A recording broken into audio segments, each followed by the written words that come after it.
안녕하세요. 40대 주부입니다. 근래 충격을 받아서 아직도 가슴이 벌렁벌렁 뜁니다. 차마 부끄러워 남편에게 말도 못했습니다. 속이 화끈거리고 심장이 두근거려 약국에 가니 청심환을 권해줬어요. 심하게 놀란 일이 있냐며 심신 안정이 먼저라고 하던데 약을 먹어도 답답한 것은 마찬가지인데요. 언젠가 보았던 채널에 하소연이라도 하면 나아질까 이렇게 이야기해 봅니다. 여러분도 자식을 키우는 분들이 많겠죠. 출산율도 저조한데 제가 이런 소리를 하면 안 되겠지만 이렇게 뒤통수 치니 자식들 낳아서 뭐 할까요? 없는 돈 있는 돈 끌어다가 결혼까지 시켰더니 남의 집에 들어온 사람들이 인두겁을 쓰고 할 수도 없는 말, 행동을 서심치 않습니다. 바로 우리 오빠네 마누라들입니다. 시누이라고 부르고 싶지도 않습니다. 저도 아들을 키우고 있지만 정말 며느리가 누가 들어올지 시누이 같은 것들이라면 평생 결혼 안 해도 좋을 것 같은 정도예요. 부모를 은행으로 여기고 쓸모가 없으면 빨리 죽으라고 하다니 당신네도 자식 키우는 처지에서 사람으로서 할 소리 하지 않을 소리가 있는데 우리 올케들은 개소리를 짓거리네요. 처음에는 참아볼까도 했지만 생각하면 할수록 열이 올라 견딜 수가 없었습니다. 인간 실격이라고 레드카드라도 주고 싶습니다. 우리 집에서 퇴장하라고 말입니다. 저희 아버지는 올해 86세세요. 많다면 많은 나이지만 주변을 보면 그 연세의 아버지들이 아직도 건강하게 지내시는 때도 있네요. 하지만 저희 아버지는 폐암이세요. 그것도 말기. 건강한 다른 집 아버지들이 얼마나 부러운지 우리 집은 재작년에 엄마까지 돌아가셨어요. 나이 40이 넘었지만 고아가 된다고 생각하니 억장이 무너지네요. 엄마가 화장실에서 쓰러졌다는데 병원으로 달려가 보니 벌써 영안실로 옮겼다고 했습니다.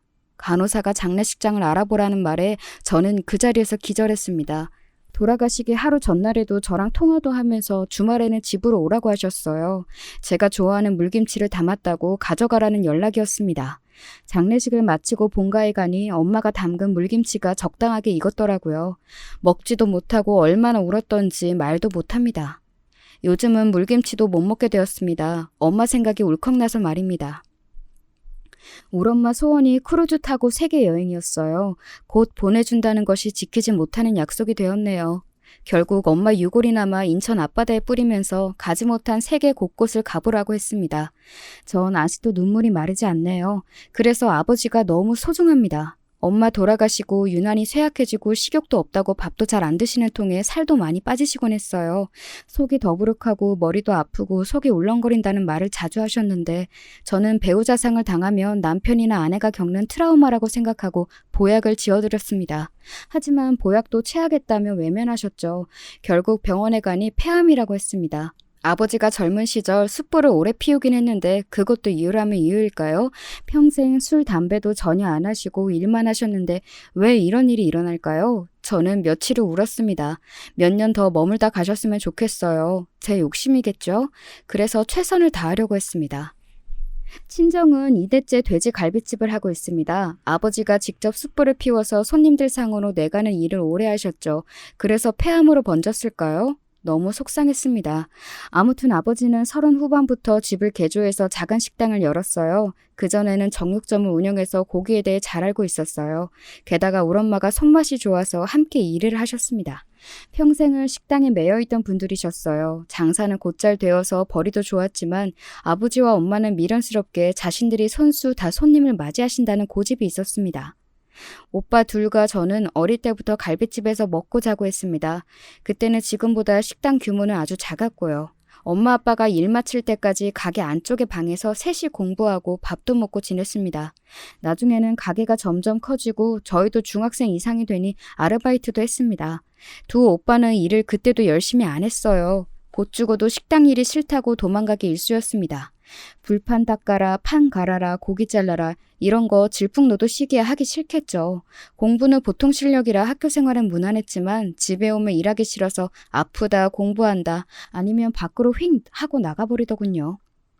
그런데 전 아니었습니다. 그냥 시키는 대로 했어요. 제가 안 하면 퉁퉁 부은 무릎으로 일하는 엄마와 취한 손님 비위 맞춰야 하는 아버지가 다 하는 일이잖아요. 저도 하기 싫죠. 고기 굽는 냄새만 맡아도 구역질이 날 정도였으니까요. 사람을 쓰는 일도 까다로워 아버지와 어머니가 다 직접 하셨어요. 저희 3명이 아니었으면 운영도 힘들었다고 할 정도였으니까요.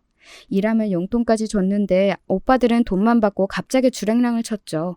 아버지가 엄하긴 했지만 그렇다고 잡으러 가진 못했어요. 가게는 난 11시부터 밤 11시까지 운영했으니 바빴는데요. 아침부터 고기 다듬고 양념 재우고 엄마는 반찬 만들고 집안일하고 따지고 보면 부모님들은 잠자는 시간 빼고 일만 하셨어요. 우리네 부모님들이 다 그렇게 고생하셨겠지만 저희 아버지와 엄마는 고생을 많이 했습니다. 식당은 몸도 고되고 정신적으로 스트레스도 받는 일이었어요.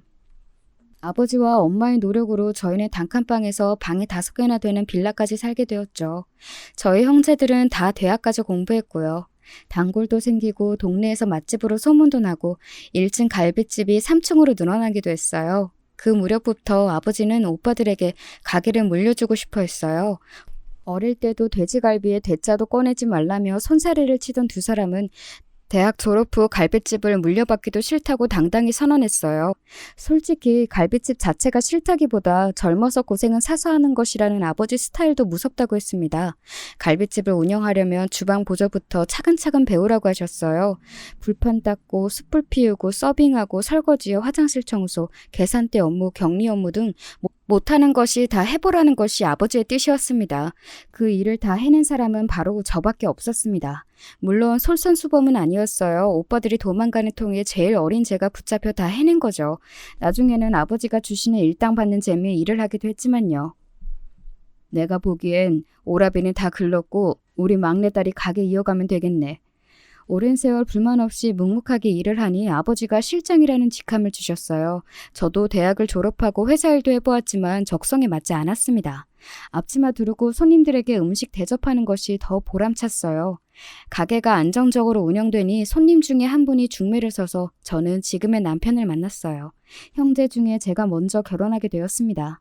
가게로 가끔 나와 아르바이트하는 제 큰아들이 고등학교 2학년이니 17년 전 일이네요. 결혼하고는 아이들인 연년생으로 들어서는 바람에 집에 있었지만 오히려 마음이 답답해지더군요. 결국 저는 아이들은 앞뒤로 메고 식당으로 뛰어갔습니다.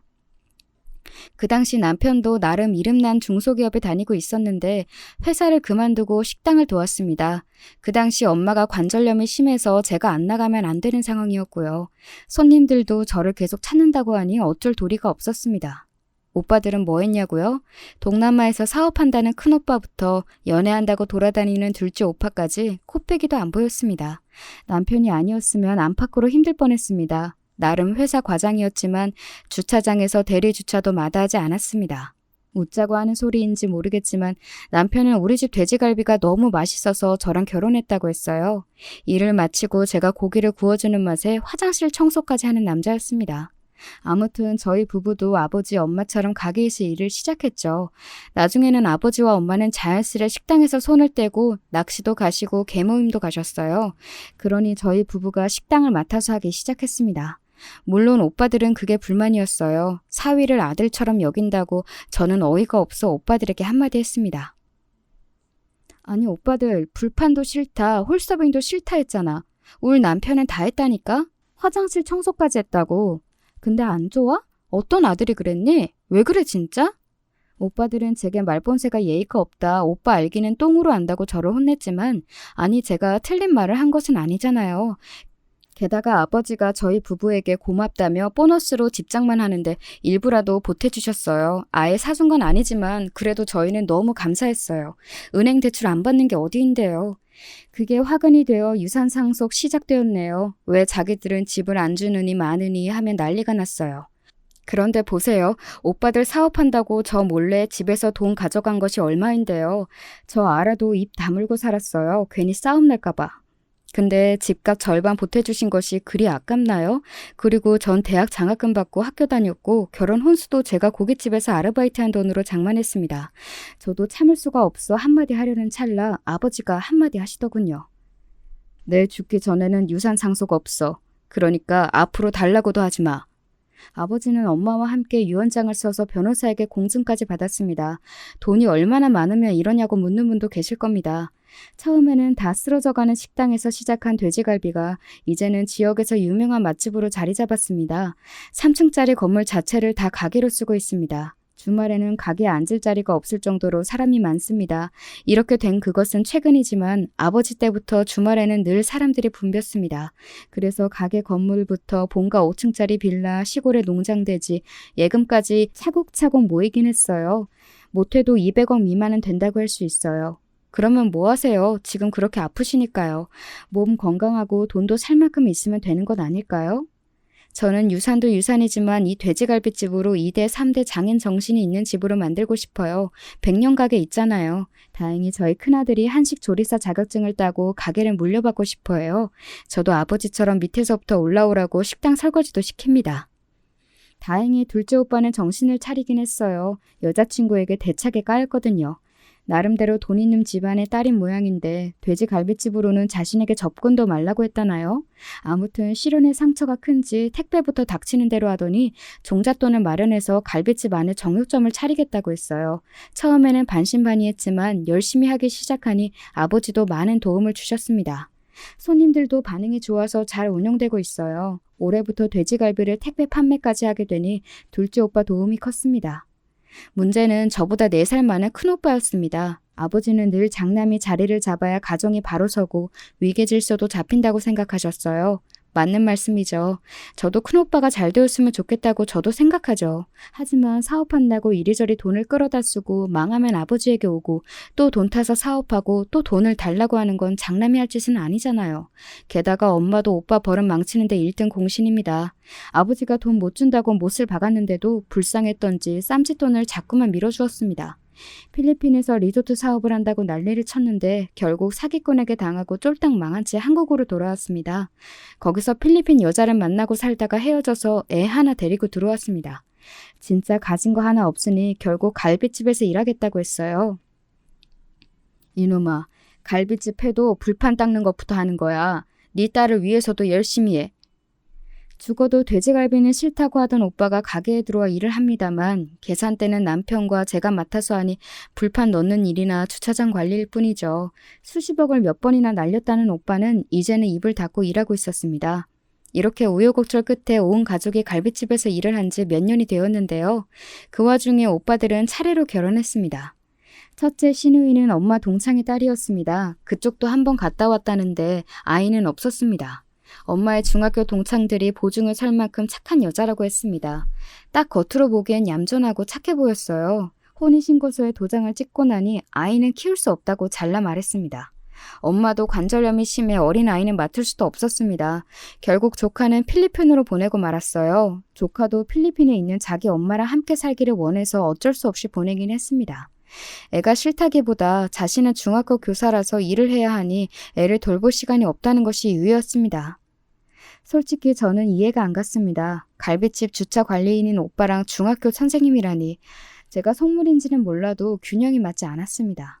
엄마가 갈비집 전체를 오빠에게 물려준다고 이야기를 한 건지 아니면 사람들이 그렇게 아는 건지 저는 이해가 가지 않았습니다. 하지만 나중에 알고 보니 중학교도 기간제 교사로 발령만 받았지 정식 교사가 아니었습니다. 게다가 발령받은 곳이 시골이라 가지 않겠다고 했다는 겁니다. 그럼 왜 가서 시험을 보고 옵니까, 오길? 기간을 정해 교사 활동을 하는 것도 사립학교인 경우는 면접을 보기도 하거든요. 그 면접에 통과했다는 것이 첫째 시누이의 자랑이었습니다. 아무튼 조카가 필리핀으로 떠나니 그 얘기를 하면서 집에만 있는 게 아니겠어요? 세상 물정 모르고 순진한 우리 엄마는 교사 며느리 본다고 그렇게 자랑했는데 말이죠. 조카는 눈이 왕방울만 해서 아들만 가진 저로서 너무 귀여운 딸아이였어요. 선뜻 맡아서 키우겠다는 말은 못했어요.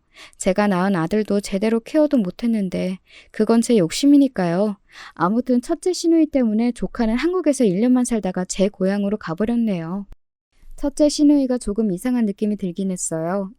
여자는 여자가 보면 안다고 하는데 자기만의 세상이 확실한 사람이었어요. 화장도 안 하고 옷도 수수하게 입는 편이에요.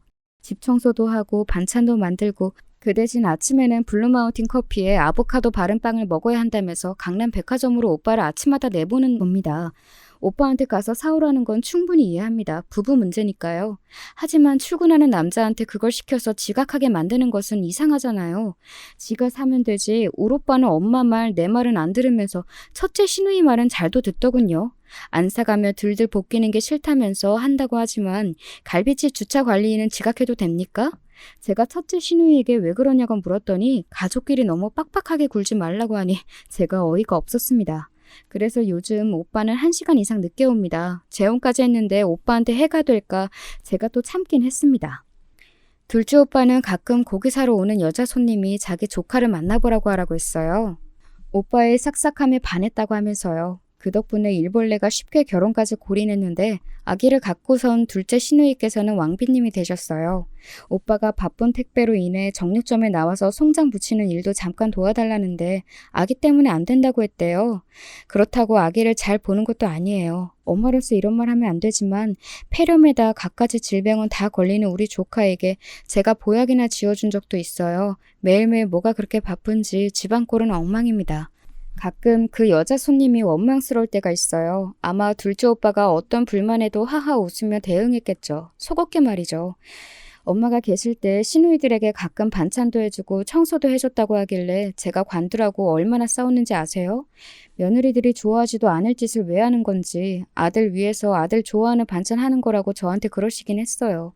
저는 가게로 가져오라고 막 난리를 쳤죠. 가게에서 아들만 주면 되는 거죠. 며느리가 좋아하는 행동도 아닌데 힘들게 왜 그런 줄 모르겠어요. 저도 나중에 며느리를 보면 그때 알까요? 그나저나 우리 고운 시누이들은 집에서 도대체 뭘 할까요? 맞벌이도 아니고 첫째 시누이는 애도 없고 둘째 시누이도 어린애 집에 가서 오후 6시에 애가 오는데 종일 뭐 하냐고요. 저도 주부라 뭘 해야 하는지 살림이 해도 티가 안 나는 것은 잘 압니다. 갈비집도 일손이 딸릴 때는 와서 도와주면 좀 좋아요. 구인이 잘 안 될 때는 제 아들들까지 동원하는데 아무튼 이해 불가인 상황이네요. 나중에 알고 보니 큰 며느님은 아침부터 브런치 먹고 글을 쓴대요. 뭔 글이냐고 하니 신춘문예 준비한다고 하는데 제가 보기엔 그것도 핑계고 글도 한 줄 안 쓰는 게 분명했어요. 둘째 며느님은 애 유치원 보내놓고 친구들과 수다 떨고 쇼핑 갑니다. 저는 아침에 집 청소 싹 하고 가게로 나오고 일하는데요.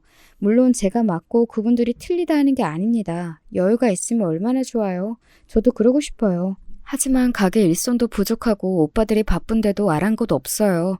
엄마가 돌아가시고는 아버지 본가에 가세도우미를 고용했어요. 아버지 식사 챙겨줄 사람이 없었거든요. 제가 하는 것도 어려웠고 아버지가 오셔서 드시는 것도 한계가 있었습니다. 그렇게 1년을 지내서 그런지 아버지가 폐암이라는 이야기에 모두 제 탓만 같았어요. 제가 좀 더 부지런히 움직여서 식사를 다 해드리면 좋았을지도 모른다는 생각에 말이에요. 덜컥 아버지가 아프시니 저는 걱정되었습니다. 누군가 전담해서 돌봐야 하니까요. 폐암 진단을 받고 3기라는 말에 저는 그 자리에 울고 말았습니다. 제가 우니 아버지도 우시고 그 모습에 오빠들도 다 부둥켜 안고 울었습니다. 엄마가 갑자기 심근경색으로 병원 진찰 한 번 못 받고 돌아가신 후 내 식구 정말 마음고생 많았거든요. 이렇게 아버지마저 보낼 순 없다며 저희 형제는 해볼 수 있는 치료는 다 받아보기로 했습니다. 일단 제가 가게를 접고 간병하려고 하니 아버지가 호통을 치셨어요. 가게는 지켜야 한다고. 그래서 어쩔 수 없이 간병인을 쓰고 말았습니다. 게다가 병원비는 당신 본인이 낸다며 우리에게 한 푼도 내지 말라고 하시기까지 했어요. 부담을 주는 게 싫으셨대요. 그래도 걱정이 되니 삼형제가 짬짬이 병원으로 가보았습니다. 나중에는 며느리들도 가끔 오긴 했어요. 하지만 동네 이웃만 못했어요. 와서 하는 일이 없으니까요. 인사만 하는 짓 누가 못합니까? 간병인도 사람이라 일주일에 한 번은 쉬어야 하는데 그런 날은 코빼기도 안 보이는 시누이들인데요. 그러던 어느 날 오빠들이 저한테 와서 뜻밖의 말을 하네요. 오늘은 집사람 병원에 갔으니까 너 안 가봐도 돼. 좀 쉬어라. 그래? 우리 애 엄마도 간다고 했는데 둘이 알아서 하겠지. 간병인도 있겠다 뭐. 웬일이래? 해가 서쪽에서 뜬대? 뭐야, 비꼬는 거야? 우리 애 엄마도 나름 걱정한다니까. 비꼬긴 감동해서 그러지, 감동. 아버지 기다리지 않는다고 해도 가끔 며느리들 왜 안 오냐고 묻는다니까. 그러게 서쪽에서 해가 뜨다가 못해 난리 나겠다. 늦잠 자던 여자가 벌떡 일어나서 준비하고 나간다고 하더라. 이제 자기도 정신 차린 거지. 동네 사람들 눈치도 있고. 그렇게 병원으로 가는 길 저는 큰 시누이 좋아하는 케이크를 둘째 시누이 좋아하는 망고랑 아버지 드실 전복죽까지 사서 가기로 했습니다. 며느리들이 조금이라도 도움을 주면 좋겠다고 생각까지 하고 말이에요. 병실로 들어가니 아버지가 검사 받으러 가셨는지 안 계시더라고요. 문자로 확인하니 간병인이 검사실로 내려갔다고 연락이 왔더군요. 그래서 저는 전복죽, 케이크와 망고를 냉장고에 넣고 화장실로 들어갔습니다. 손이라도 닦을 요량으로요. 아버지가 불편하실까 1인실 병실로 잡아드렸거든요.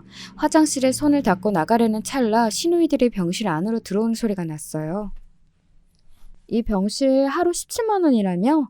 노인네가 갈비 팔아서 병원비로 다 끝내려고 하는 거야? 어차피 폐암 상기라며. 죽는 거잖아. 왜 이렇게 돈을 써? 어머, 그렇게 비싸요? 그래도 돌아가시기 전에 원 없이 해볼 건 다 해봐야죠. 아무리 폐암이라지만 당신 돈 당신이 쓰는데 무슨 상관이에요, 우리가. 자기는 속아서 결혼한 거 아니니까 하나도 아쉬운 게 없겠지.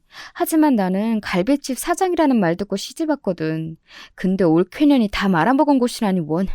여기 병실도 시아버지 본인이 낸다고 했다며? 미친노인네야. 그게 자기 돈이야? 유산 아니냐고. 아직은 아버님 손에 있는데 어쩔 건데요, 우리가. 진짜 형님은 너무 급하다니까. 안 급하게 생겼어? 나 친척한테 말도 못했어. 주차장에서 일하는 게 말이 되니? 진짜 몰랐어요? 아주버님 거기서 일하는지. 말했는데 그래도 처음에만 그런 줄 알았지. 게다가 올케는 거기 왜 있는 건데? 그래도 재산 다 똑같이 나눌 건데 걱정하지 마세요. 하긴 아가씨가 더 갖는 게 있어도 할 말은 없죠. 한 일이 있는데. 자기는 술을 먹고 한 이야기랑 맨정신이랑 다르니? 술 먹고는 아가씨 그게 재수없다고 별별 욕은 다 해놓고. 어머, 제가요? 그냥 주정이죠. 아무튼 가게 잘 되는 것은 아가씨 덕이래요. 웃겨. 계산 때 돈 받는 건 나도 해.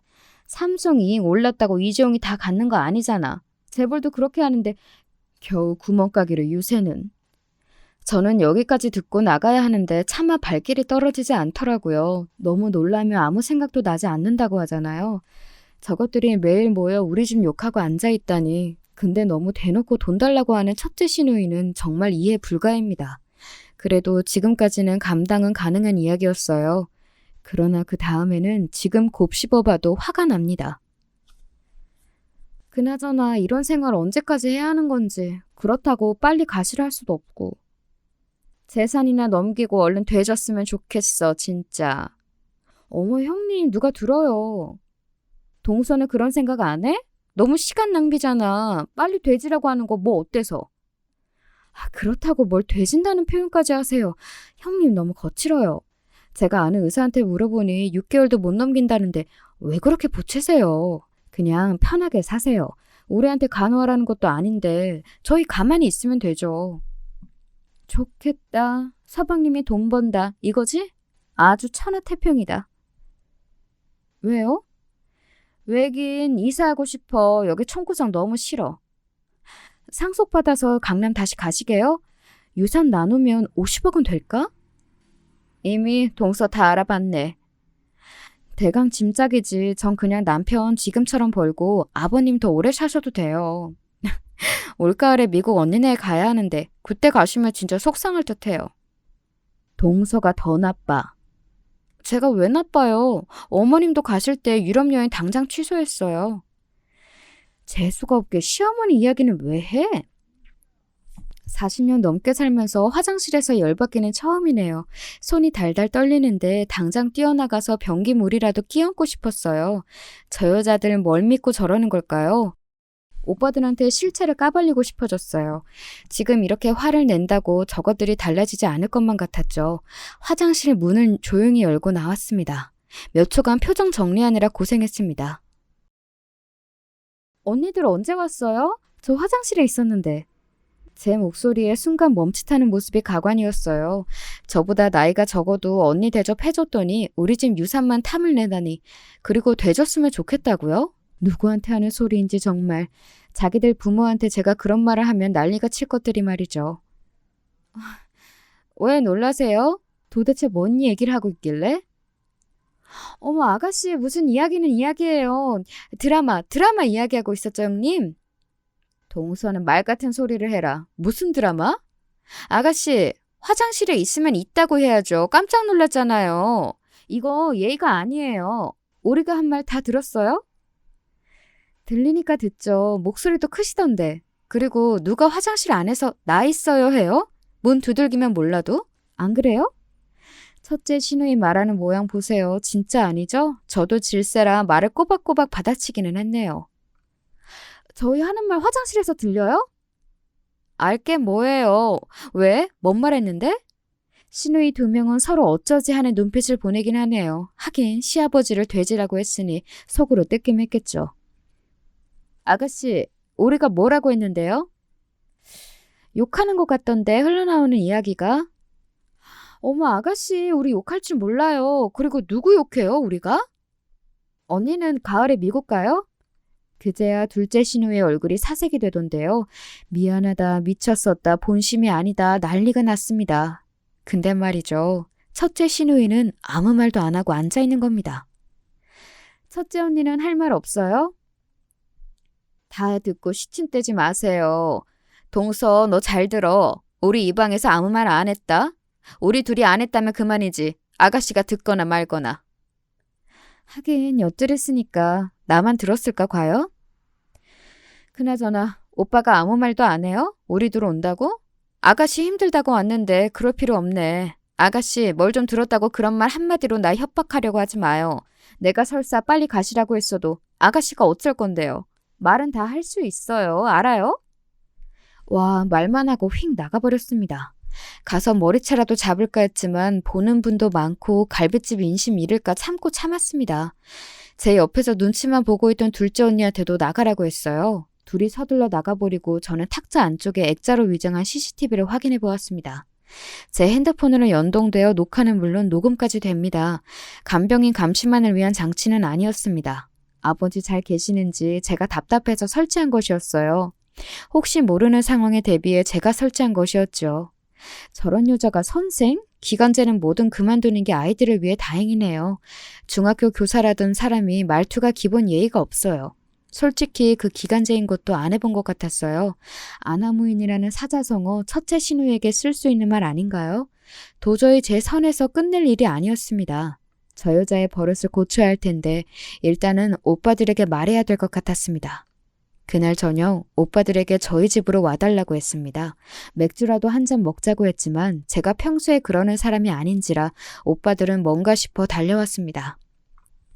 아이들과 남편은 이미 시댁으로 보냈습니다. 하루 쉬다가 오라고 말이죠.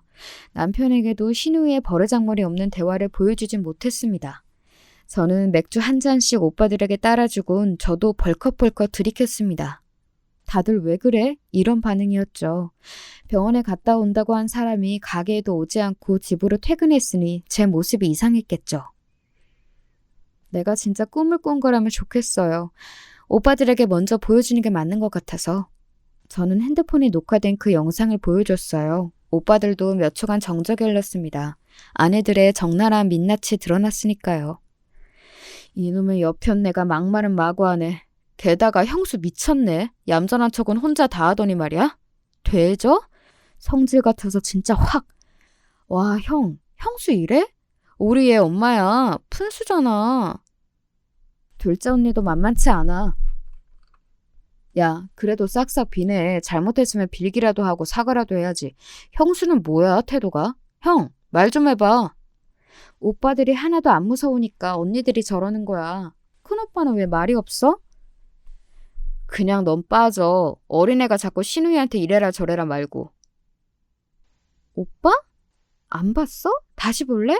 아니, 빨리 죽으라잖아, 아버지한테. 그래서 뭐? 그런 말 했다고 신고라도 하는 데 있냐? 마음속에 며느리들은 다 그런 생각들이 있대. 생각? 말을 뱉었잖아. 말한다는 것이 얼마나 무서운 건데.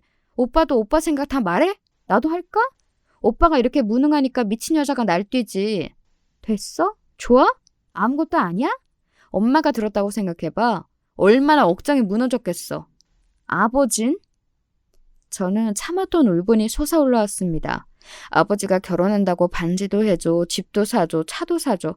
왜 그렇게 죽으라고 하는 걸까요? 유산이야 누구 말대로 다 받을 건데 둘째 오빠는 울지 말라고 저를 달랬습니다.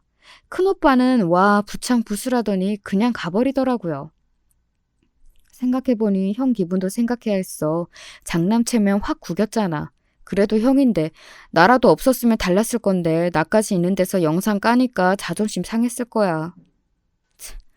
난 너무 놀라서 이서방한테 보여주지도 않았어. 부끄러워서. 알아? 아휴, 진짜. 나는 오늘 가서 애엄마 단속할 거야. 형수랑 놀지도 말고 말도 섞지 말라고. 그리고 애엄마가 말한 건 다 잊어라. 걔 진짜 단순해. 미국 간다고 노래했는데 아버지 그러니까 아까 비행기표 예매도 다 취소했대. 왜? 아빠 죽으라고? 가을에 아빠 죽는데?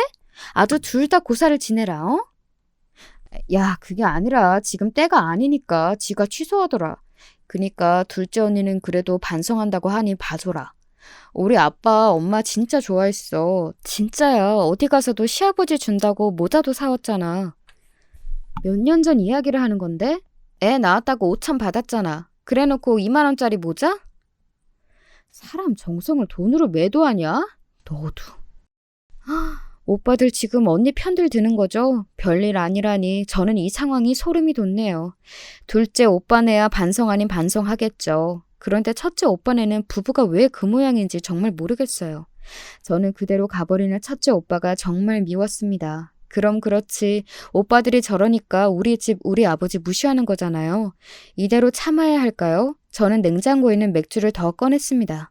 어차피 내일 가게가 쉬는 날이라 홧김에 서방질하듯 술을 마셨습니다. 어디 가서 하소연해야 할지 시누이가 아버지를 죽어버리라고 악담했는데 오빠는 덮어두라니요? 그렇다고 진탕 먹은 것도 아니고요. 두어 캔 더 마시다가 엄마 엄마 하고 울면서 잠이 들었습니다. 다음 날 이상한 일이 벌어졌습니다. 나보고 가래. 오빠네가 간호한다는데? 간병인에게 걸려온 전화는 저를 까무러칠 정도로 놀라운 일이었습니다. 통일이 됐다고 해도 이렇게 놀라진 않을 테죠. 제가 얼마나 스트레스를 받았으면 첫째 시누이가 와서 싹싹 비는 꿈을 꿨어요. 어제 일 미안해 하고 얼마나 빌던지 꿈인 줄 알았지만 생생했습니다. 그런데 뭐요? 누가 누굴 모신다고요? 쥐한테 부엌을 맡기는 꼴 아닌가요? 돼지라고 저주하던 첫째 며느리가 아버지를 돌본다고요? 잠이 확 깨더라고요. 얼른 핸드폰으로 병원 영상을 보았습니다. 다행히 오빠가 CCTV가 있다는 말을 안 한 모양이었어요. 어제 그 저주를 하곤 상냥한 얼굴로 아버지 손을 수건으로 닦고 있는 게 아니겠어요? 와, 진짜 가증이라는 단어 이 언니를 위해 만들어진 건 맞죠? 저는 득달같이 큰오빠에게 전화했습니다. 이제 큰언니가 아버지 모신다. 그런 줄 알아라. 나도 옆에 있을 거야. 걱정하지 말고 너희들은 가게 운영 잘해라. 참, 나는 이제 주차 관리원 안 해. 사람 다시 뽑아. 오빠 아니 그게 아니라 큰언니를 어떻게 믿어? 애가 무슨 소리를 하고 앉아있어? 언니가 왜 아빠를 괴롭혀? 넌 이제 병원에 오지 말고 그냥 고기나 팔아. 어제 제가 이러려고 영상을 보여준 것은 아니었거든요. 무슨 일인가요, 이게? 저는 답답한 마음에 무작정 병원에 갔습니다. 그랬더니 저를 내쫓은 것은 언니가 아니라 아버지였습니다. 왜 왔니? 쉬는 날 애들이랑 이서방이랑 놀아. 여기 오지 말고 너 온다고 해서 내 암이 사라지는 것도 아니고. 아니, 아버지 왜 그러세요? 뭘 왜 그래? 며느리 있는데 딸이 왜? 그 옆에서 의기양양 웃고 있는 언니의 표정. 저는 그걸 보고 더 말 못하고 나왔습니다. 확 영상을 보여드릴까도 싶었지만 그게 무슨 소용이에요. 마음만 불편하시죠. 그 후에 집에서 계속 영상을 봐도 괴롭히는 장면은 단 한 개도 없었습니다. 노인네 돈 많이 쓴다고 확 되지라는 며느리는 이제 없어졌습니다. 언니, 뭔데요? 뭔데 이래요? 저는 늦은 밤 첫째 시누이에게 전화를 걸었습니다. 이건 언니의 새로운 작전인가요? 아니면 귀신에 제가 홀린 걸까요? 아가씨, 오빠 월급 얼만 줄 알죠? 300만 원도 안 되잖아. 그게 무슨 소리예요? 그건 아버지가 정한 거죠. 간병인은 489만 원이고 다른 방에서 주무시니까요.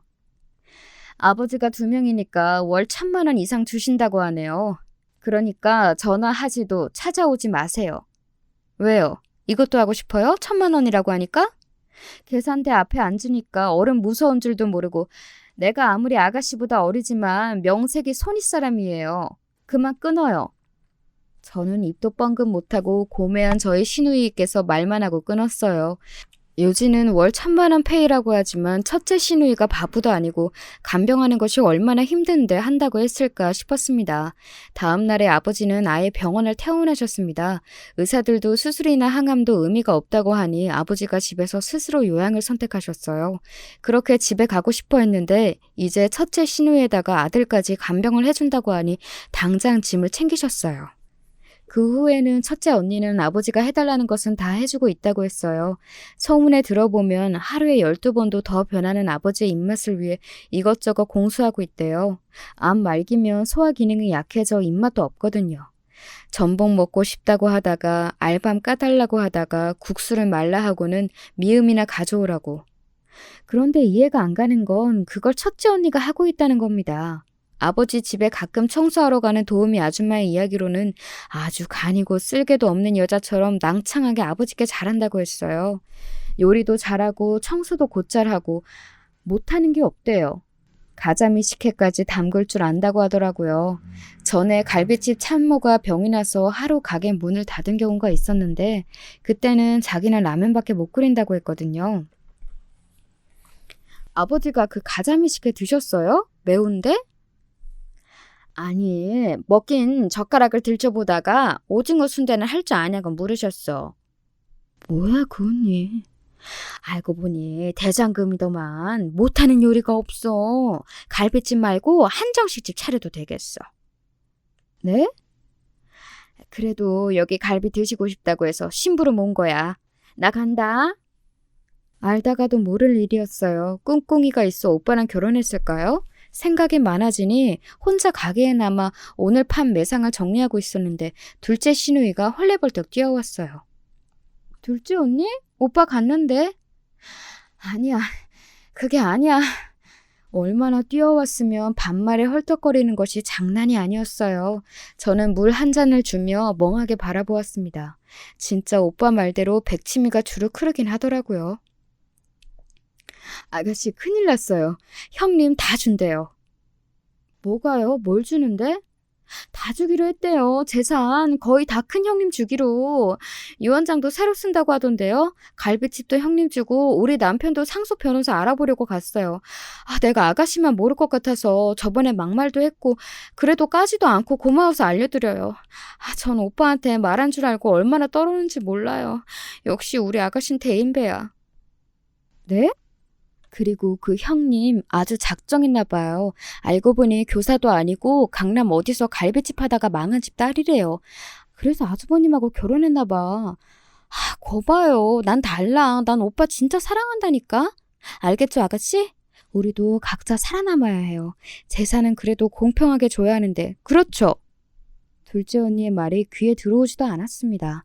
이건 또 무슨 소리인가요? 아버지가 죽을 때까지 신세를 질 테니 마음에 들게 잘 돌봐주면 전 재산을 다 준다고 했다고 합니다. 근데 뭐 갈비집 아들하고 결혼하면 갈비집 주는 겁니까? 무슨 애들 장난도 아니고 오빠에게 문자 하나를 보냈습니다. 돈 때문이야? 그렇게 사업자금 가져가 놓고 또? 그랬더니 답이 기가 막혔습니다. 오빠 믿어라가 답이었어요. 그거 우리 엄마 비상금 가져갈 때 하던 소리였습니다. 엄마 나 믿지? 그 소리에 엄마가 비상금을 얼마나 퍼줬는데. 그래도 아버지 돈인데 아버지가 마음대로 쓰시다 가는 건 잘했다 싶었습니다. 그래서 더 이상 말을 하지 않았습니다. 갈비집으로 넘겨주든지 말든지 법이 그렇게 호락호락하지 않다는 걸 자꾸 확인하는 제 모습에 헛웃음이 나오네요. 사람은 역시 건물생심이라고 갈비집 저희 주신다는 말에는 당연한 수긍을 했지만 오빠를 준다니 괜히 부하지로 올라오네요. 유산 달라고 빨리 죽으라는 며느리랑 다를 게 있나 싶었습니다. 그 와중에 둘째 시누이가 나섰습니다. 자기도 기회를 달라고. 아버지를 모실 기회 말이에요. 아버지는 그 말에 수긍하시며 이번에는 둘째 오빠네로 가셨습니다. 첫째 시누이랑 싸우고 난리가 났겠죠. 하지만 일주일 만에 둘째 시누이는 항복을 외쳤습니다. 돈이고 뭐고 너무 힘들다고 울고 불고 그 모습이 웃기기도 하고 괘씸하기도 하고 아무튼 아버지는 3개월은 못 넘긴다는 예상을 깨고 6개월째 생존하셨습니다. 그러시더니 어느 날 저한테 전화하셨어요. 제 집에도 가고 싶다고. 너는 왜 기회를 달라고 안 하냐며 저는 기회 필요 없고 오래 사시라고 했습니다. 아버지 오시고 싶으면 오세요. 집 치워놓을게요. 너희 가족하고 여행이나 가자. 괜찮으세요? 몸은? 응, 너희 언니가 보양식 잘해주더라. 대장금이야. 난 왕이고. 새끼 밥을 해주는 것이 정말 중요한 건가요? 농담까지 할 여유가 있으시네요. 저는 가게 일에 매어 밥도 못 얻어먹는 제 남편마저 불쌍해졌습니다. 아버지는 저희를 데리고 가까운 온천에 가고 싶다고 했습니다. 병원에 가서 아버지에게 필요한 약이나 의료품을 챙겨 떠났습니다. 가게는 둘째 오빠에게 맡겼습니다. 저도 속이 다 시원하대요. 간만에 회포도 풀고 아버지와 추억도 쌓았습니다. 그리고 아버지의 생신이 다가왔습니다. 첫째 시누이가 진짜 대장금인지 확인하는 자리였죠. 친척들 다 모이고 난리가 났습니다. 다들 아버지 이제 완쾌하시는 것 아니냐고 들떠서 저한테 축하한다고 하네요. 첫째 시누이는 살도 쏙 빠지고 6개월 만에 전혀 다른 사람이 되었습니다. 고생하고 있다는 얼굴이었어요. 다행히 오빠랑 아버지는 얼굴이 피셨고요. 고소하다는 생각마저 들다가 그래도 제 아버지한테 잘한다고 하니 고맙기도 했습니다. 언니 고마워요. 아가씨 위선 떨지 마요. 전 돈 때문에 이러고 있어요. 그니까 그딴 인사 필요 없어요. 법정에서 나중에 싸우지 말자고요. 사람 인성은 안 바뀌는지 정말 못된 사람이구나 싶었어요. 게다가 나중에 한 사실이지만 이 언니랑 우리 엄마가 많이 싸웠다고 하네요. 우리 엄마 보고 사기꾼이라고 하면서 다 속였다고. 속인 건 언니 본인인데 말이에요. 괜히 교사 며느리 보겠다는 욕심이 만든 파국이었습니다. 혹시 언니 때문에 속을 끓이다 돌아가신 건 아닐까 의심되었습니다. 아니 언니, 그 얘기를 지금 하면 어떡해요? 싸운 게 뭔 자랑이라고요. 그래서 언니랑 친하게 지냈구나. 막 뭐 사주고. 그런 거 아니에요. 저도 그때 어머니 편 안 들고 형님 편만 들어서 말 못했어요. 아, 진짜 이 언니들 완전 못됐네. 자꾸 반점 가져오시니 필요 없다고. 죄송해요, 아가씨. 그렇다고 욕하고 싸운 건 아닌데 형님은 다투시는 게 많았나 봐요. 속았다고 하니까. 속긴 뭘 속아. 더 못 참겠다. 저는 엄마 핸드폰을 가지고 있었거든요. 가끔 문자나 들여다보고 사진첩도 있어서 통신사만 해제했지 핸드폰을 버리지 못했어요. 거기서 엄마 친구들 번호를 보고 첫째 시누이를 소개한 사람을 만났어요. 엄마는 오빠의 처지를 하나도 빠짐없이 소개했는데 자기들이 설마 장남에게 돈 안 주겠다며 짐작한 거라고 하대요. 그럼 그렇죠. 엄마가 뭐하러 오빠 과거를 숨기고 감추겠어요. 그러나 첫째 시누이는 그걸로 가끔 엄마에게 사기꾼이라고 했답니다. 그 말 듣고 저처럼 천불이 났던 엄마가 떠오르네요. 누구한테 말도 못하고 말이죠. 하지만 어쩌겠어요. 이제는 아버지 밥상 차리고 수발에 들고 있으니 싸워봤자 소용이 없는 일이었어요. 아버지는 그렇게 7개월째 견디시다가 주무신 채로 돌아가셨어요. 정말 가슴이 아팠지만 그래도 며느리들 수발도 받고 아들들과 회포도 풀고 저랑 여행도 가셨으니 조금이나마 위안이 되었습니다. 이쯤이면 여러분도 궁금하시겠죠? 진짜 첫째 시누이가 그 돈을 다 받았을지요. 제가 처음에는 천불난다고 난리를 치며 말문을 열었잖아요. 지금까지는 천불, 만불, 억불까지 진짜 마음속에 불씨가 꺼지지 않았는데요. 아버지 장례를 다 끝내고 사구제도 마치고 변호사 사무실로 찾아갔습니다. 아버지가 49제 이후 유언장을 개봉하라고 했다고 하셨어요. 그런데 말이죠. 유언장이 공개된 순간 저는 그동안의 화병이 말끔히 나았습니다. 유언장 고치지 않고 그대로였어요. 첫째 시누이는 벌벌 떨면서 아버지랑 변호사랑 큰오빠랑 자신이랑 다 함께 고친 것을 보았다고 소리를 질렀어요. 그게 쇼야, 너처럼. 뭐? 쇼? 너 쇼 잘하잖아. 교사 며느리라고 뻥치고 애 키워준다고 뻥치고. 너는 애 없다며? 있던데? 아들? 사기 결혼은 네가 한 거야. 우리 엄마가 교사 타령 왜 한 줄 알아? 우리 딸 한글 잘 모르니까 한국 문화 모르니까 알려주라고 그런 거야. 우리가 교사에 환장한 줄 알아? 그걸 속여? 학습지 교사를 학교 선생이라고 하냐? 그래서 나도 쇼 한 번 했다. 야, 너 나한테 어떻게 이래? 아버지 모시면 다 준다며. 주긴 뭘 줘. 동생이 2명이나 있는데. 너 6개월 고작 했지? 내 동생은 40년간 했어.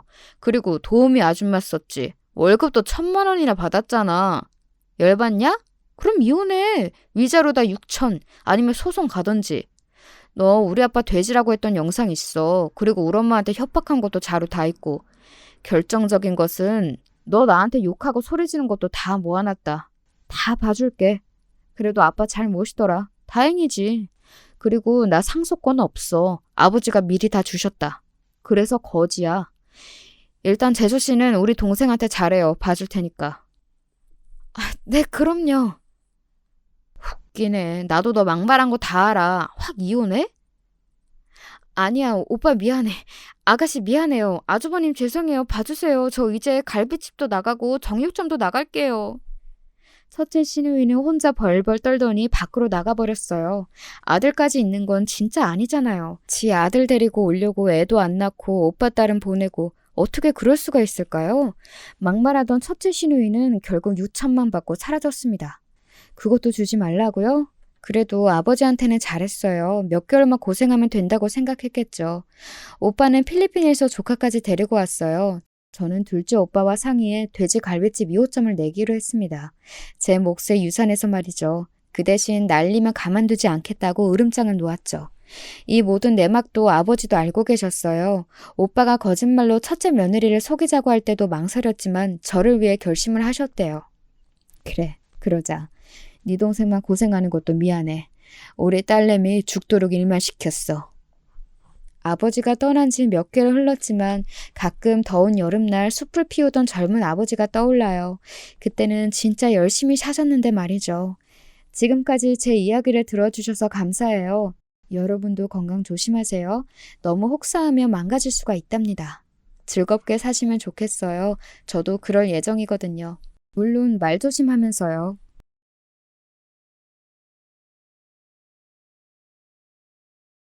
안녕하세요. 전 서울에 살고 있는 40대 여자고요. 겨우 최근에 마음을 추스리고 남한테 이런 얘기도 해보게 됐네요. 사람이 큰일 겪고 나면 꼭 매듭을 잘 지어야 된다는데 저도 주변에서 꼭 정신과 상담 받아보라고 했거든요. 일단은 병행하고 있고 그래서 이렇게 글도 남겨봅니다. 먼저 저와 저의 시댁 동서 간의 관계를 서두로해서 시작해 볼게요. 저와 동서는 한 살 차이고 제가 딱 한 살 많았어요. 전 결혼이 늦은 편이라 약간 주눅 들어 있었답니다. 안 그래도 어머니는 이걸 꽤 불만스럽게 생각하셨고요. 기왕 결혼할 거 일찍 했으면 얼마나 좋아. 장남이 진즉 애도 낳고 그랬어야 하는데 나는 너무 아쉬워. 요즘 늦게들도 귀한 선물들 찾아온다니까 큰애 너도 포기하지 말아봐. 시집 장가를 늦게 간 건 저뿐이 아니고 저보다 5살 많은 본인 아들도 마찬가지인데 말이죠. 특히 신혼 초에 어머니는 심한 말씀도 하셨답니다. 그렇게 끝까지 아기의 미련을 못 버리시더라고요. 나도 우리 둘째 많이 넘어서 낳았잖아. 그때 다들 일찍 낳던 때라 나보고 할머니가 다 됐다 그랬어. 그러지 말고 큰애도 산부인과 가서 상담 좀 해봐. 여기선 저도 좀 기분이 상해서 몇 마디 얹었는데 어머님 무척 기분 나빠하셨어요. 임신 출산은 엄마 아빠 될 사람 둘 다 가야죠. 저만 갈 수 없으니 오빠랑 같이 다녀올게요. 어이구, 뭐하러 남편까지 데리고 가? 애 임신해서 낳는 거 전부 여자 혼자 하는 거지 남자가 해? 그러지 말고 놔두고 큰애 너만 다녀와. 그리고 이제 결혼해서 부부가 됐으면 오빠 오빠 그러지 말고 내 앞에서도 네 신랑이나 남편이라 그래야지. 나이가 그렇게 어린 것도 아닌데 어른들 앞에서 오빠 거리는 거 아니야. 앞만 봐도 어머니는 제가 본인 아들을 데리고 간다 하니까 기분이 나쁘신 것 같더군요. 그래도 전 그냥 모른 척하고 싶었어요. 암튼 저와 약간 투닥거리다 보니 신혼 초 생활이 전혀 즐겁지 않았죠. 게다가 저희 동서는 예쁘장하고 결혼 연차도 오래되고 무척 완벽해 보였어요. 저도 지나치듯 말을 했는데 어머님 무슨 불만이 그렇게 많으신지 저렇게 나긋나긋하고 이쁜 둘째 며느리도 험담하시더라고요. 작은 애? 걔야 뭐 보기엔 말짱하지. 근데 답답하고 고지식하고 지 나이답지 않게 아주 그냥 그래. 근데 갑자기 웬 황당한 말씀을 하시는 거예요. 저도 신혼 초니까 이런 말을 하신 어머니의 심리를 전혀 이해하지 못했어요. 쟤도 지가 한껏 다 안다고 알아서 하다가 나이 많은 형님 오니까 당황했을 거야. 애 데리고 맨날 와가지고 지는 손 빠르게 하는데 형님은 늦게 시집 와서 아무것도 안 하니까 기분 나쁘겠지. 그네 니가 눈치껏 작은 애랑 잘 협의해서 잘해봐. 뭘 잘하란 건진 알겠지만 전 이런 말을 들은 이상 동서에게 연락을 안 할 순 없었어요. 근데 동서는 엄청 의외의 반응인 거예요. 어머, 형님, 그게 왜요? 전 전혀 불편하지 않았어요. 어머니가 그러시던가요? 전 그날 형님 생겨서 좋다고 어머니께 말씀드렸는데 왜 그런 말씀은 안 해주셨는지 좀 안타깝네요. 이 말을 들으니까 약간 기분이 나빠지면서 뭔가 당했다는 느낌이 들더라고요. 제가 봐도 말수 적고 조용한 동서에 비해 늘 말 많고 부산스러운 어머니가 더 이상해 보였어요. 근데 어쩌다 보니 저와 동서는 각각 시댁에서 가까운 거리에 있어 초반에 딱 한 번 밥을 먹었거든요. 근데 갈수록 서로 마음이 좀 맞아서 속 얘기들을 하게 됐답니다. 헌데 좀 이해가 안 가는 부분이 있어서 물어봤어요. 동서 있잖아. 근데 서방님이랑 왜 주말 부부를 하는 거야? 게다가 서방님은 주말에 어머니 댁으로 가신다며? 그럼 거기 건너가서 같이 밥 먹는 거야? 난 애가 없어서 모르지만 주말에 어머니 댁 가면 안 불편해? 그러자 동서는 씩 웃으면서 어쩔 수 없다는 듯 말을 하더라고요. 솔직히 안 불편하다면 거짓말이죠. 근데 남편은 전부터 그렇게 지내길 바래왔거든요. 1시간 10분 거리 출퇴근 힘들다고 계속 주말 부부를 강조해 왔어요. 그렇게 주말에 어머니랑 같이 식사하고 저희 집에 와선 옷이랑 짐만 바꿔 가는 정도였고요. 아, 전 도저히 주말 부부로는 살 수 없겠더라고요. 남편에게 슬쩍 물어봤는데 그건 본인도 싫다고 하는 거예요. 게다가 그 말뜻을 들어보니 더더욱 부정적으로 느껴졌고요. 뭐? 주말 부부? 그건 좀 아니야. 난 그렇게 못 살아. 명준이야 그렇게 살지 모르겠지만 난 그런 성질이 못 돼. 갑갑하고 옆에 아내가 없으면 장가간 느낌 없어. 그래서 저도 동의하는 바이고 서방님의 의중을 물었어요. 그랬더니 다소 실망스러운 답변이 돌아왔죠.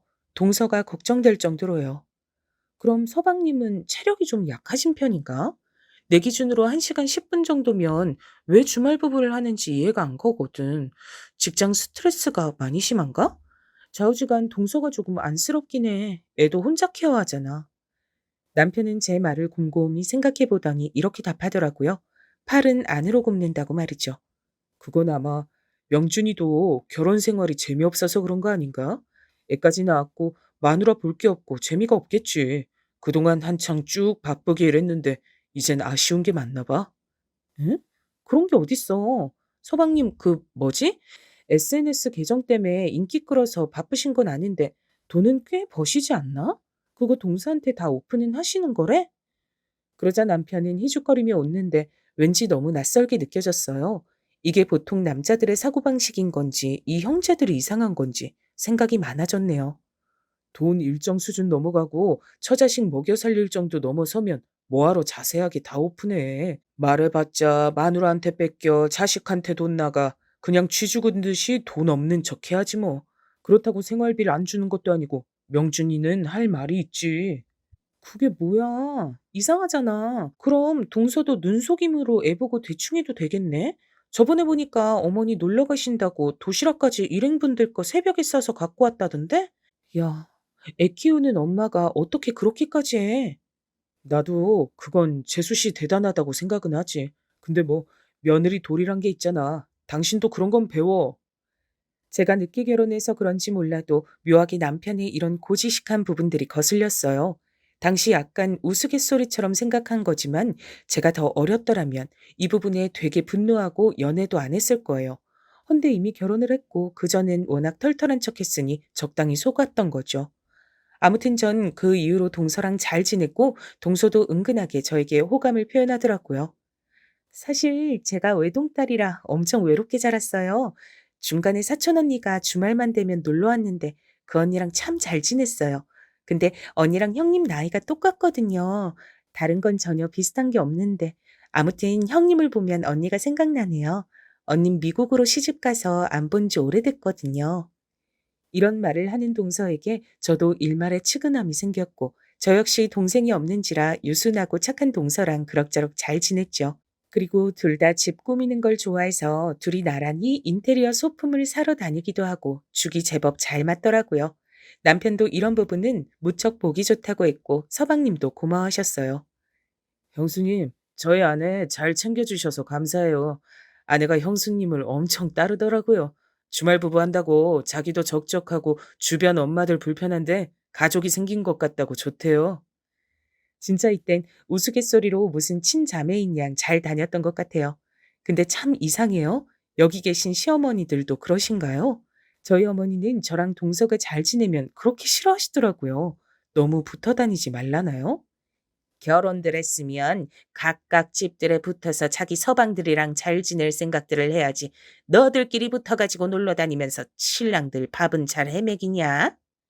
그러면서 어머니는 갑자기 불신검문을 한답시고 저희 집에 오셨고 이날 저는 몹시 불쾌한 경험을 했답니다. 어머니는 정말 멋대로 저희 집을 다 열어보시고 제가 열심히 꾸민 인테리어를 함부로 대하시는 거예요. 애도 없고 뭣도 없으니 시간이 남아 돌아가지고 집만 삐까뻔쩍하게 꾸며놓는구만. 큰애 너 산부인관 갔다 왔냐? 아니, 아직이에요, 어머니. 제가 불편한 게 없는데 굳이 갈 이유가 없어서요. 내가 불편하다고 하잖아. 진짜 애 포기할 거야? 둘 다 40 넘어서 이제 네 신랑은 50이 돼갈 텐데 그냥 진짜 그렇게 둘이서 나이만 먹고 있을 거냐고. 네?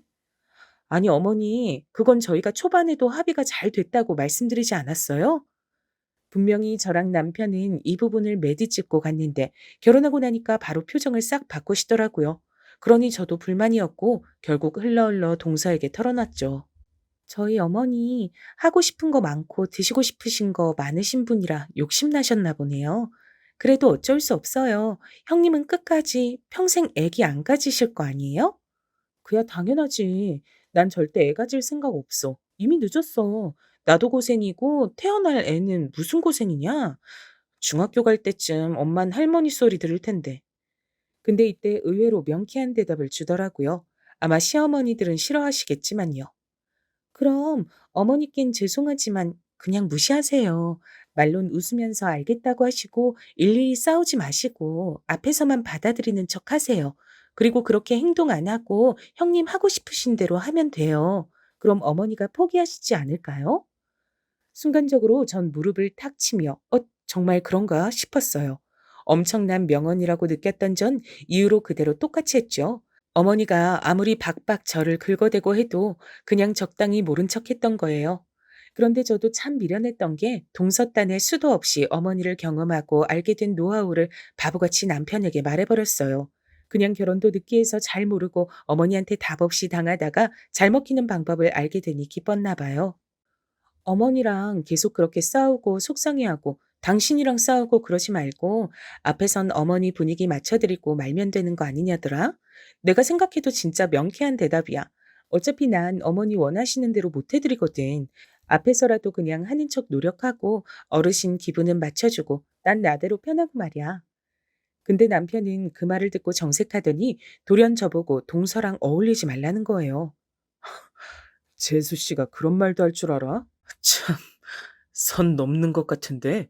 그런 얘기 하지 말라 그래. 아니, 그런 말을 할 거면 그냥 당신이랑 자주 만나러 오고 그러지 말라 그래. 태원이 데리고 오는 거나 그냥 귀엽게 봐줬더니만. 응? 왜 화를 내? 동서가 틀린 말한 건 아니잖아. 덕분에 나 어머니랑 안 싸워. 그리고 우리 어차피 애 안 생길 건데 언제까지 어머니랑 이걸 물고 늘어질 거야. 어머니도 손녀가 아예 없는 것도 아니잖아. 하지만 남편은 괜히 기분이 나쁘다면서 동서랑 멀어지라고 재차 말했고요. 결국 어느 시점에서부턴 전 얘기를 안 하게 됐죠. 하지만 전 동서랑 잘 어울렸고 편하게 잘 지냈답니다. 그러던 어느 날 늘 제 고민을 들어주던 동서로부터 저 역시 상담 요청을 받게 됐어요. 늘 센스 있고 앞길 똑 부러진 동서에게 무슨 고민이 있을까 싶었고 그냥 들어주기나 하려고 나갔는데요. 말 그대로 정말 해줄 얘기가 너무 없어서 듣기만 하다 왔어요. 너무 미안하더라고요. 사람은 겉만 봐서 모른다고 어떻게 그럴 수가 있는 걸까요? 동서, 그게 무슨 말이야? 아니, 애는 어떡하고 태원이 저렇게 이쁜데 이혼? 내가 지금 뭘 들은 거야, 정말? 아니, 왜 그러는데, 진짜. 이유를 말해봐.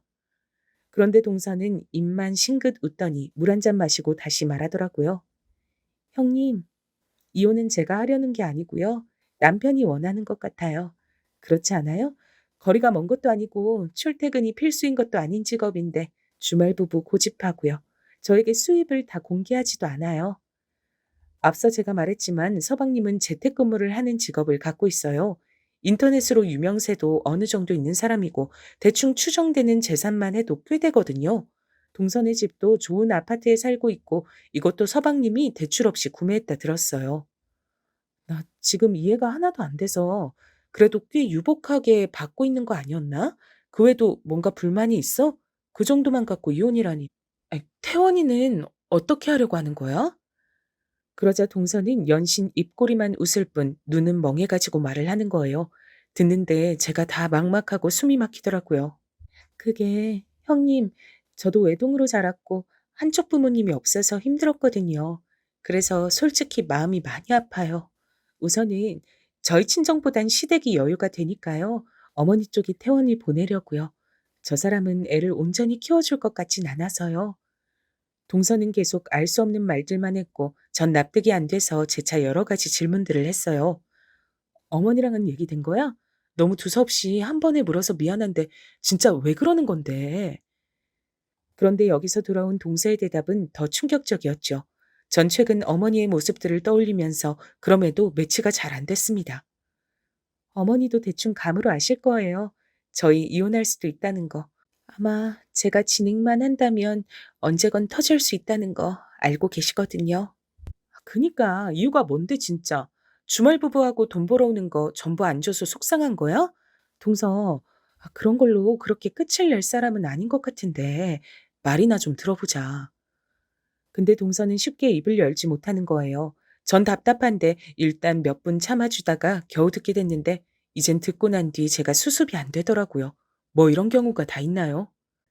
보통 이런 경우는 외도 말곤 없잖아요, 형님. 딱 그거 하나 때문이에요. 남편이 주말 부부로 자리 비웠을 때 같은 업종 일 하는 여자랑 연애를 했었더라고요. 그때 정말 미쳐 있었던 것 같아요. 제가 알아채고 겨우겨우 뜯어냈어요. 그리고 제가 사정사정해서 집에 데리고 들어왔다면 믿어지세요?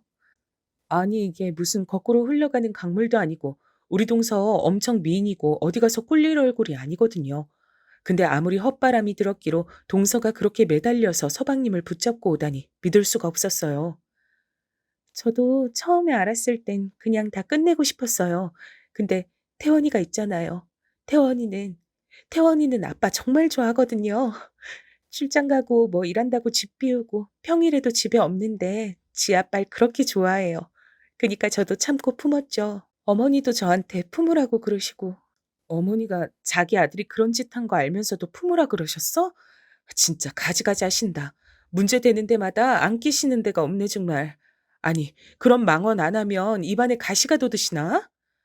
근데 동서는 이미 머릿속으로 많은 상상을 뛰어넘고 결심도 여러 번 했던 것 같아요.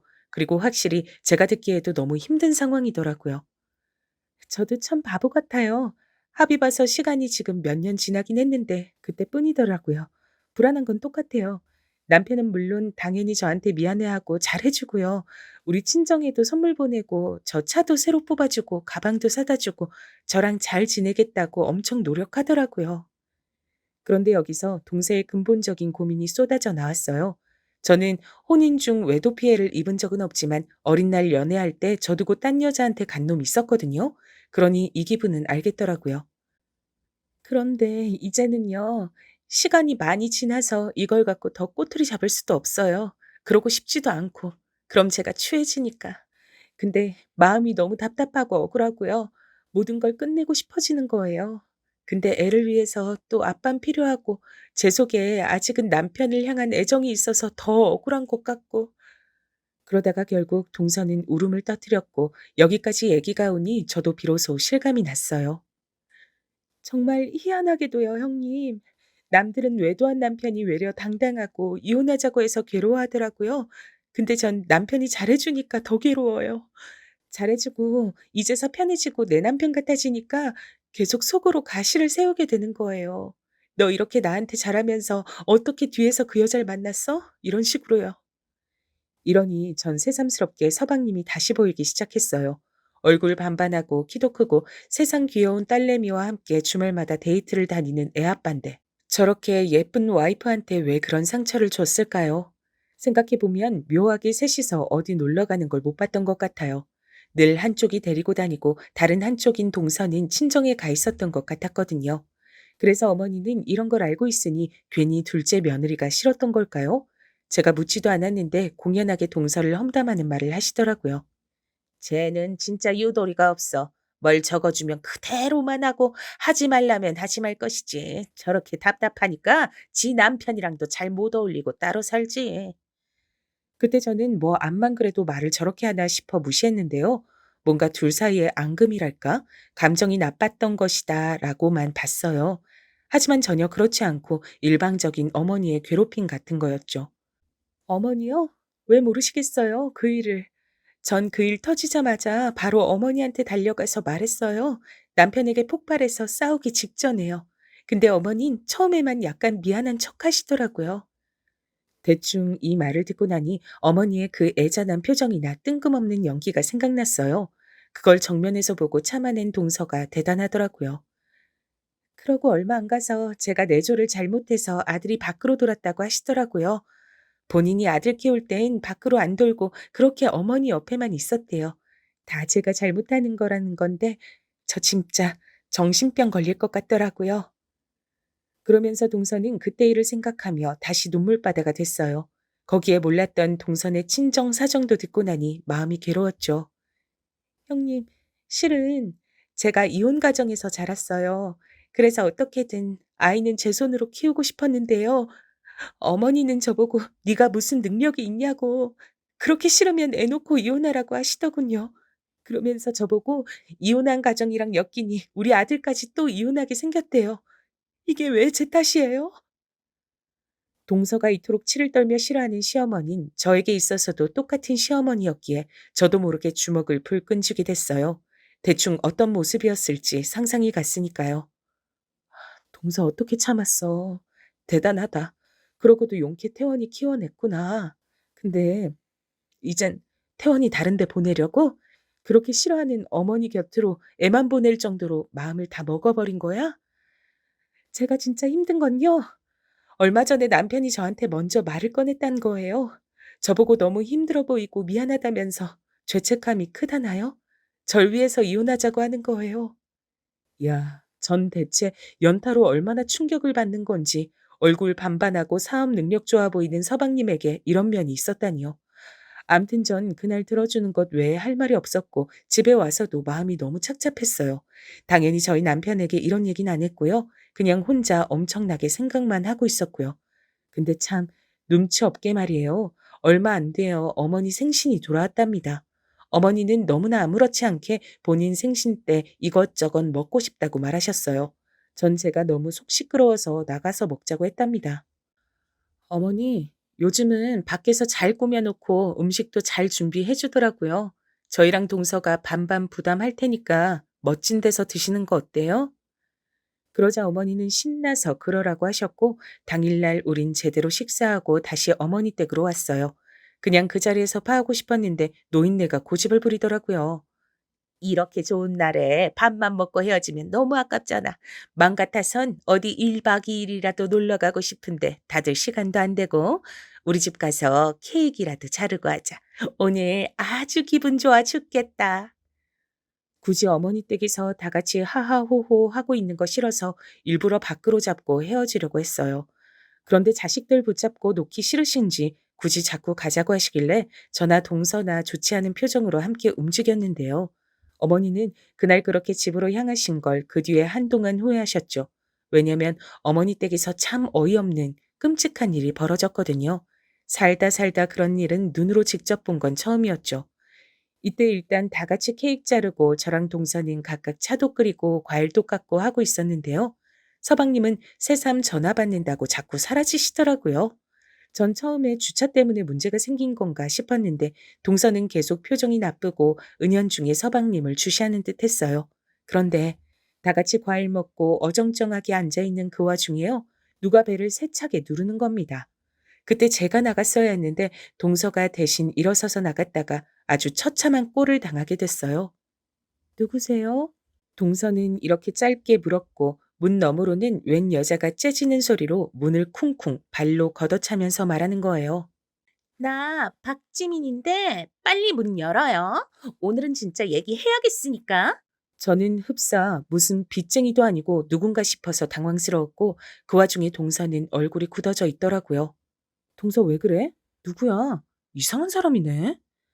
헌데 이때 갑자기 서방님이 바로 총알같이 일어서더니 자기가 해결하겠다며 막 뛰어나가더라고요. 그러니 전 그냥 정신 나간 이웃인가 싶었어요. 하지만 서방님이 곧장 문을 열고 나가려는 순간 문 밖에 그 여잔 막무가내로 문틈을 비집고 들어와 버린 거예요. 진짜? 왜 이렇게 연락을 안 받아? 아, 어머니, 어머니 여기 계시네요. 저예요. 잘 지내셨죠? 이 사람이 연락 안 돼서 이렇게 왔어요. 순간적으로 전 이 치렁치렁한 긴 머리에 귀걸이 주렁주렁 매달고 있는 여자가 왜 우리 어머니한테 똑같이 어머니라 부르나 했어요. 하지만 그렇게 찬찬히 저희 어머니 쪽, 동서 쪽, 서방님 쪽을 살펴보는 동안 이거 보통 일이 아니란 예감이 훅 들어오더군요. 왜냐면 서방님이 아주 다급하게 그 여자를 붙잡았거든요. 나가자. 나가자고. 여기서 이러지 말고 일단 나가. 어? 이거 놔? 나 당신 때문에 모든 걸 버렸어. 당신은 어떻게 날 두고 이렇게 살아? 나만 이렇게 못 산다고. 아, 이게 진짜 무슨 꼴인지. 그나마 저도 이 얼마 전쯤 동서로부터 들은 얘기가 있어서인지 대충 파악이 되고 있었는데요.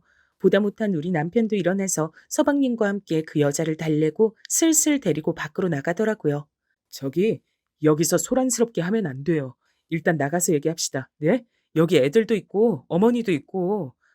와중에 동서를 봤는데 정말 사시나무 떨리듯 어깨가 바들바들 애초롭게 움직이는 거예요. 동서, 동서, 괜찮아? 그런데 동서는 대답을 하지 못했고 고개를 한참 아래로 파묻고 못 들고 있더라고요. 누가 보면 마치 동서가 빚이라도 져서 저 여자가 받으러 온 줄 알겠어요. 전 빠르게 머릿속이 돌아가지 않아 계속 혼란스러웠죠. 어머니 역시 저 여자를 알긴 하셨는지 엄청 놀란 눈치였고 그 와중에 제 눈치를 막 살피더라고요. 근데 동서가 갑자기 벌떡 일어났어요. 저 좀 뭐 살 게 있어서 다녀올게요. 그러면서 동서는 주섬주섬 일어나 겉옷을 챙기더니 여전히 초점이 맞지 않은 눈으로 어정쩡하게 신발을 신고 밖으로 나갔어요. 조카도 매우 놀라 있었지만 어머니가 안고 달래고 있었고요. 그렇게 한참을 지나 우리 남편과 서방님은 엄청 상기된 얼굴로 들어왔는데요. 그러고 분위기는 아주 엉망진창이 됐답니다. 뒤늦게 너나 할 것 없이 이 분위기를 얼른 추스리려고 다 치웠고 나가려고 하는데요. 마트에 간다던 동서가 시간이 한참 지났는데도 안 들어오는 거예요. 동서, 동서 왜 안 오죠? 여기 가방도 다 있는데 서방님, 동서한테 전화 좀 해주세요. 그러자 서방님은 그제서 저랑 겨우 눈을 어설프게 맞추고 다소 민망한 듯 기어들어가는 목소리로 말씀하시더라고요. 안 그래도 연락했는데 잠깐 일이 생겨서 친정에 간대요. 이따 데리러 가려고요. 전 이때 마음이 엄청 뒤숭숭해졌어요. 무슨 시어머니 생신 치르는 중에 대뜸 마트를 가서 그 길로 친정으로 넘어가겠어요. 아마 속 시끄러우니 머리 식히러 나간 게 아닌가 싶었는데요. 서방님이 갑자기 이렇게 말씀하시는데 속이 막 거북한 거예요. 저기 형수님, 형수님도 숨 좀 돌리시고 죄송합니다. 오늘 일은 잊어주세요. 실례가 많았습니다. 어휴, 그 여자가 들이닥쳤을 당시 우리 서방님 이름이며 어머니를 어머니라고 냈다 불러대는 통에 대충 눈치는 채버렸지만요. 지금 신경 쓸 건 저의 기분이나 본인 체면 같은 게 아니잖아요. 와중에 저는 집에 가는 길에도 남편이랑 거의 말도 안 하고 동서에게 몇 번 문자나 전화를 걸었어요. 하지만 연결이 안 되더라고요. 아마 나보기에도 창피하고 불편한 건가 싶어 계속 신경이 쓰이더군요. 이러다가 저도 더 지켜보다 못해 남편에게 이렇게 말했어요. 당신 아까 그 여자 서방님이랑 뭐 있는 여자 맞지? 동서, 동서 어떻게 사냐? 동서 아까 그렇게 나가서 지금까지 연락이 안 돼. 동서도 알고 있었던 것 같은데 당신도 그렇게 생각 안 해? 그, 아니야. 나도 잘 몰라. 암튼 그쪽 일은 알아서 해결들 하게 냅두자. 우리까지 신경 쓸 게 뭐가 있어? 게다가 오늘은 어머니 생신이고. 그렇지만 전 그냥 놔둘 수가 없었어요. 왜냐면 동서가 저한테 그 큰 눈으로 울먹거리며 너무 우울하다, 마음을 추스를 수 없고 계속 여전히 의심하고 산다 그랬거든요. 근데 그 현실이 갑자기 저렇게 눈앞에 아주 수치스럽게 모습을 드러냈잖아요. 저는 이날 집에 와서 씻고도 생각이 너무 많아 잠을 이루지 못하다가 뜨문뜨문 쪽잠을 자면서 새벽 시간을 보냈는데요. 그때 한 3시쯤 눈이 떠졌을 거예요. 혹시나 해서 핸드폰을 봤는데 동서로부터 연락이 와 있는 거예요. 이름을 보자 반가워서 얼른 메시지를 열었는데 전 거기 있던 단 몇 줄의 글을 보고 소름이 돋았어요. 형님, 저 이제 그만 가벼워지고 싶어요. 다 놔버리고 싶네요. 그 사람 모질게 화내지도 못하고 바보 같아요. 복수라도 하고 싶은데 이제 다 놓으려고요. 누구라도 대신 혼내주고 못되게 해줬으면 좋겠어요. 형님이라도 혼내주세요. 그럼 죄송해요, 형님. 참 이상한 문맥의 글이었고 전 이걸 지금도 남겨두어 물끄러미 볼 때가 있어요. 이제서 하는 말이지만 저 말들을 써내려고 하며 동서는 속으로 얼마나 피맺힌 울음을 토했을까요? 무슨 심정인지 다 헤아리기도 가슴이 아팠어요. 왜냐면 저건 그냥 한탄하는 글이 아니라 동서의 마지막 말이었거든요. 적어도 저에겐 동서의 유언이나 마찬가지인 문장이었죠. 이 글을 남기고 주변에 또 연락을 했는지 모르겠으나 저에겐 저 말들만 남겨둔 채 완전히 저와 시댁 사람들 그리고 본인 남편과 아이 앞에서 동서는 영원히 모습을 감춰버렸죠. 이 일에 대해 두고두고 어머니는 원망을 하셨는데요. 왜냐하면 이 모든 일이 본인 생일에 일어났다. 며느리가 쓸데없는 일로 운명을 달리했다. 등등 별말을 다 하셨어요. 누가 봐도 서방님 때문에 이렇게 된 일인데 어머니는 그게 그렇게 한이 되시는 건가? 나는 지금 동서 쪽 친정 어른들 볼 생각에 가슴이 막 쿵쿵 뛰는데 대단하시다 진짜. 당신도 모르면 그만해. 그냥 말 더 얹지 말고 가만히 있어. 우린 가서 할 도리만 하고 오면 되는 거야. 동서의 장례식장에 가는 길에 저와 남편은 또 한바탕 했죠. 그렇게 우중충하고 처진 분위기에서 싸울 일이 있다니 참 대단하지 않나요? 심지어 중간에 어머니가 전화하셔서 본인 아들만 보낼 수 없다고 같이 합류하셨죠. 그리고 장례식장에 들어섰을 때 참 가슴이 찢어질 것 같더라고요. 거기 있는 영정사진을 보며 뭐라고 말을 해야 할지. 동선의 친정아빤 우리 서방님을 보자마자 달려들었고 여기에 어머니까지 눈에 불을 켜고 달려들었어요. 우리 아들, 우리 아들한테 손대지 말아요. 하지 말라고 이 노인네가 진짜. 결국 남편까지 쫓아가서 그걸 떼놓겠다고 난리가 나고 주변 사람들과 장례식장 관계자들로 인해 밖에까지 밀려나오게 됐어요. 아, 하필 이런 무리들 사이에 제가 껴있어야 하다니 너무 굴욕적이고 수치스럽더군요. 돌아오는 길 남편은 자기가 괜히 더 찔려가지고 저한테 짜증을 내는 거예요. 당신 뭘 듣고 뭘 아는지 모르겠지만 내 동생에 대해 멋대로 생각하지 마. 부부 사이인 둘만 아는 거라고. 그러더니 이 인간이 선 넘은 발언을 하더군요. 동선의 부부 일로 인해 저는 우리 부부의 앞날도 다시금 생각하게 됐어요. 재수 씨, 그래. 나도 내 동생 때문에 안 됐단 생각은 들어. 하지만 재수 씨도 이렇게 할 일이야? 이건 둘 사이는 그렇다 치고 태원이한테는 아주 나쁜 엄마야. 애를 두고 저렇게 가버리는 게 어딨어? 애가 무슨 죄냐고. 당신 미친 거 아니야? 지금 이 모든 잘못의 근원이 누군데? 애를 버리는 건 동서가 아니라 서방님이지. 서방님이 먼저 가정을 내팽개치고 여자를 만났고 아빠로서의 역할을 포기한 거 아니야? 그걸 동서가 다 감당해야 돼? 그럼 이혼이라도 하든가. 제대로 이혼하고 정리를 했어야지. 자기네 친정에도 못할 짓이고 특히 태원이가 너무 불쌍하잖아. 저 어린 꼬마애가 우는데 진짜 못 봐주겠어. 가슴이 찢어질 것 같다고. 우리 엄만 엄마 아들 잡아 뜯기니 서러워서 울고. 진짜 개판이야 개판. 저는 남편의 이런 말에 너무 많은 실망을 했어요. 어쩜 그 말 안에 자기 동생이 저지른 잘못은 쏙 빼고 결과만 놓고 비난을 하는 건가요? 왜 서방님이 먼저 잘못하신 건 다 빼고 말해?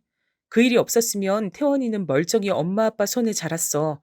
당신 자꾸 쉽게 말하는데 내가 만약 젊은 남자랑 바람나면 그냥 조용히 이혼해 줄 거야?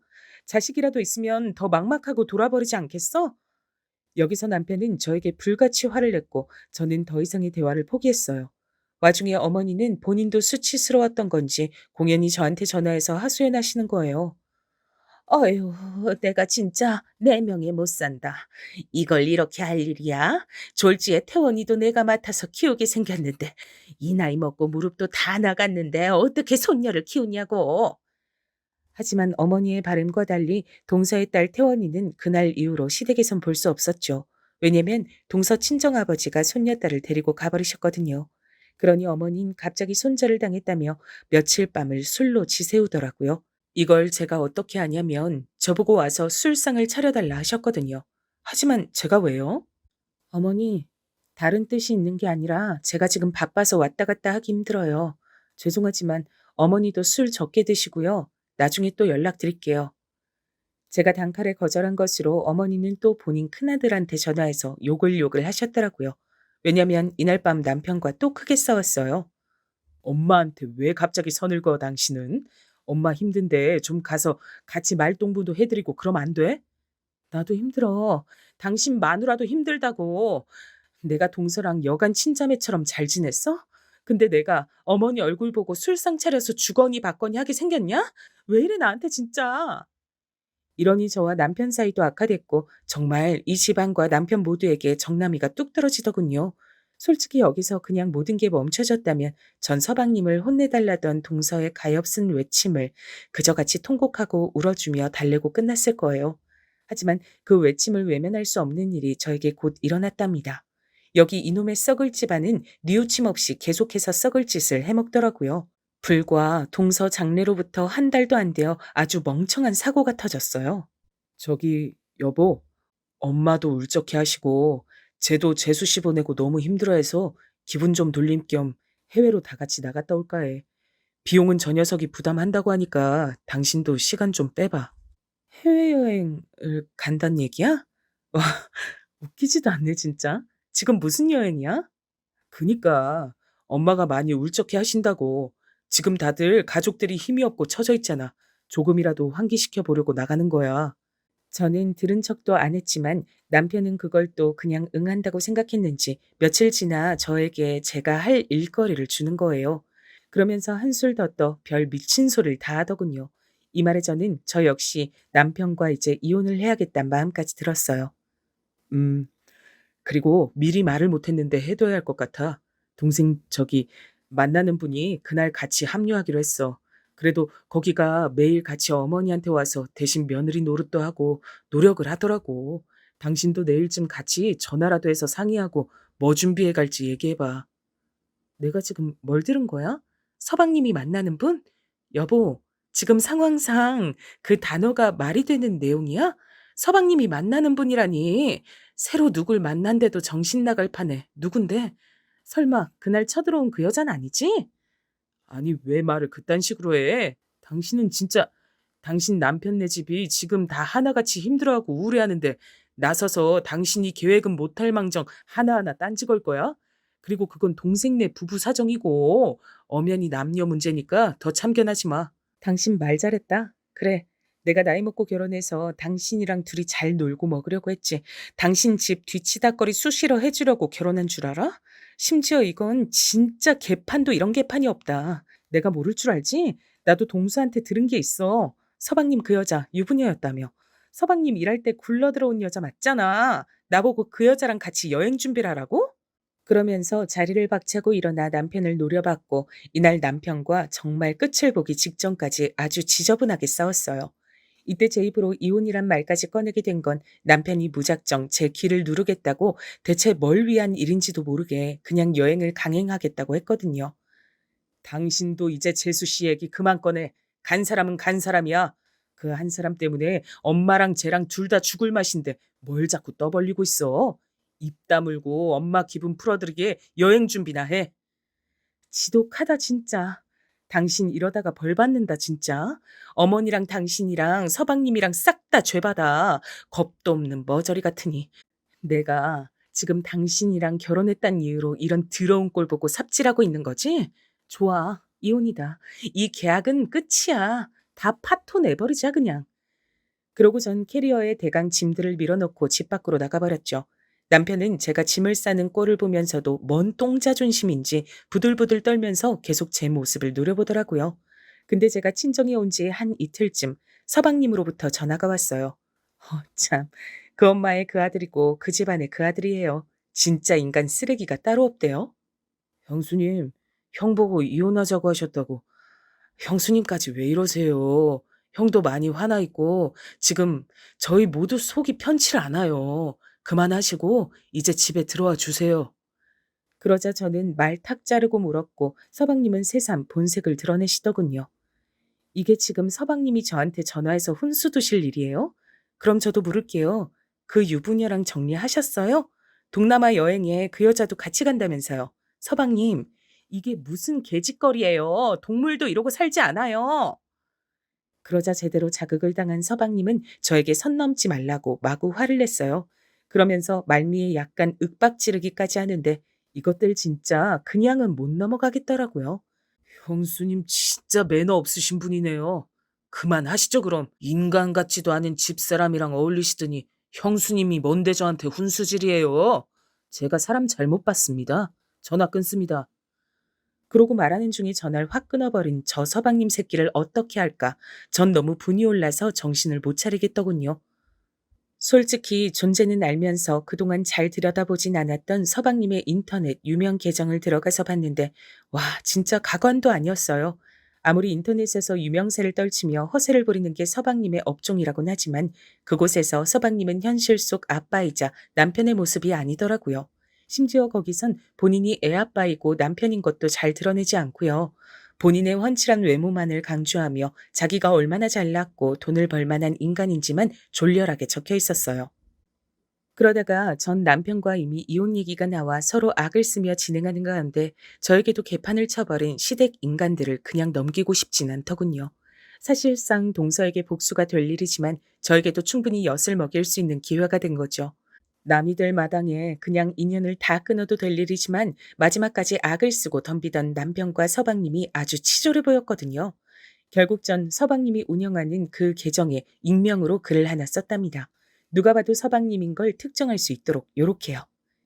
이 계정 주인은 세상 다정하고 멋진 남자인 척하면서 여기 계정에서 꼬여지는 여자들을 가리지 않고 다 만났다. 총각이었으면 욕먹을 일이 없는데 애아빠고 남편이라서 문제지.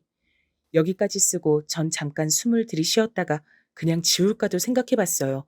근데 어차피 익명 계정이니 저라고 특정할 수도 없고 아무것도 저한테 할 수 있는 게 없어요. 한다 해도 까짓 거 벌금 얼마 내면 끝이거든요. 이렇게 된 거 그냥 쭉 써버렸어요. 게다가 상대는 유부녀라 지 집안까지 팽개치고 왔다고 본인 불륜 때문에 목숨을 달리한 아내는 내버려 두고 하나밖에 없는 딸도 처가에 보내버리고 그 끔찍한 사랑에 매달려 유부녀랑 새 삶을 차린다네. 근데 그 유부녀는 이혼이라도 했지 본인은 사별이면서 그것도 죽인 거나 다름없는 사별인데 잘들 논다 진짜. 그렇게 쓰고 제가 완료를 누른 뒤 한 10분도 안 되어 조회수는 순식간에 후두둑 올라가더군요.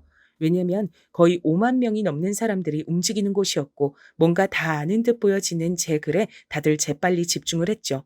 쭉 둘러보던 저는 누군지 궁금해하는 사람들을 위해 다시 글을 새로 올렸는데요. 거기에 그 유부녀 계정까지 묶어 동서가 이전에 저한테 보내줬던 사진들까지 같이 올려버렸어요. 당시 동서가 사진을 보내준 이유는 따로 있었는데 다시 생각해도 가슴이 아프네요. 이런 사진들 내용까지 다 봐버렸어요. 둘이 나눈 카톡 내용들이며 전 이 여자 사진으로밖에 안 봤지만 길에서 만나면 알아볼 것 같아요. 정말 징하게도 둘이 붙어 다녀서 계속 흔적이 남아있더라고요. 남편 핸드폰에까지. 그 여잔 그렇게까지 자기 자신을 저한테 티내고 싶었나 봐요. 그러면서 대신 좀 봐달라며 자기가 힘들 만한 상황이지 않냐는 당연한 질문을 하며 통곡을 했었어요. 그 자료가 어찌 저에게 그대로 있었기에 그걸 다 올려버리고 폭로했죠. 참 웃긴 게 말이에요. 그 유부녀는 여기서 멀지 않은 지역에 꽃가게를 운영하던 애엄마였어요. 근데 그때 들리던 말론 서방님 때문에 눈이 돌아버려서 애도 시댁에 보내고 이혼했다더군요. 그 내용까지 다 특정해서 올렸고 결국 다 오픈됐습니다. 당시 달렸던 댓글들은 거의 끝도 없이 넘어가 몇천 개에서 1만 개를 넘기게 됐어요. 와, 이 사람 대박이다. 그럼 자기 불륜 때문에 아내가 저렇게 됐는데도 저 상간녀를 끼고 사는 거야? 상간녀도 대단한 순정이네. 7살 어린 연하 상간남 때문에 애도 버리고 저렇게 고상하게 꽃 팔면서 새 살림 차릴 꿈을 꾸고 있었네. 하긴 이 사람 돈 어마어마하게 버니까 돈이면 다 되는 줄 알지. 실제로 그 이 사람이라고 불리우는 저희 서방님은 그쪽 업계 안에서 아주 유명한 사람이었고 돈도 엄청 벌어들였는데 그 폭로로 인해 모래성이 흩어지듯 명성에 금이 갔죠. 이때 남편은 이혼을 진행하던 중 저에게 책임을 물으려 했으나 무슨 증거가 있을까요? 증거 있어? 내가 일단 증거 있냐고. 그런 거 없이 사람 좀 몰아붙이지 마. 빨리 처리할 거나 해. 실제로도 전 그 내용 안에 저라고 의심될 만한 것들은 없었기에 남편도 더 트집잡진 못했고요. 얼마 안 지나 전 그 내용을 제 핸드폰이나 여기저기서 다 삭제했어요. 사실 그걸 뭐 저인 걸 안다고 해봤자 쥐들이 뭘 할 수 있을까요? 서방님은 저 때문에 하나 둘씩 다 오픈되고 걷잡을 수 없는 악성 여론이 만들어져서 그렇게 수억 벌어다 주는 계정을 다 처분해야 했답니다. 저도 여기에는 있는 그대로 다 오픈할 수는 없어 어느 정도 각색한 범위에서 말씀을 드리지만 실제로는 정말 작정하고 다 폭로를 했어요. 그러니 서방님이며 그 상간녀 유부녀도 희대의 개망신을 당했고요. 유부녀가 운영하던 꽃가게까지 유추가 다 가능한 상황이라 가게도 한 6개월쯤 뒤에 처분했답니다. 이건 제가 이혼하고 난 뒤에 알게 된 내용이에요. 남편에게 더는 미련이 없어 깔끔하게 갈라섰고요. 둘이 결혼 생활이 그리 길지도 않아 많이 정리할 것도 없었어요. 어머니도 서방님도 남편도 더 이상 제 인생 안에서 얼굴을 마주하지 않아도 됨이 너무 신나더군요. 큰 해방감을 느끼는 것과 동시에 한편으론 동서 생각이 가끔 나요. 안쓰럽고 바보 같고 그냥 안타까운 사람. 그렇게 예쁘고 청춘 같던 사람이 그냥 애 데리고 깨끗하게 이혼하고 새 삶을 살지. 그나마 자기 남편이 본인 유명세로 인해 양날검 같은 비난과 문매를 두드려 맞았고 같이 불륜한 상간녀도 비난에 못 이겨 둘이 찢어졌단 건데 정말 그렇게라도 결론이 나지 않았으면 동서 너무 불쌍해서 어쨌을까 싶어요. 귀여운 동서의 딸을 저라도 가끔 챙겨주고 싶기도 했으나 아버지께서 많이 괴로워 보이셔서 최근에 그쪽에 연락드리고 용돈 얼마 보내드렸어요. 이쪽 사람들이라면 치를 떠시지만 장례 때 그나마 제가 인사드리고 관계를 나쁘게 맺지 않았거든요. 아무튼 저도 새로 삶을 살면서 저 역시 마음을 좀 추스리고 회복을 할 수 있었으면 좋겠어요. 큰 생채기를 겪고 주변 일을 떠나보낸 건 시간이 많이 걸리더라고요. 그럼 들어주신 분들 모두 건강하시고 아픈 일 없이 다들 평탄히 지내셨으면 좋겠습니다. 감사합니다.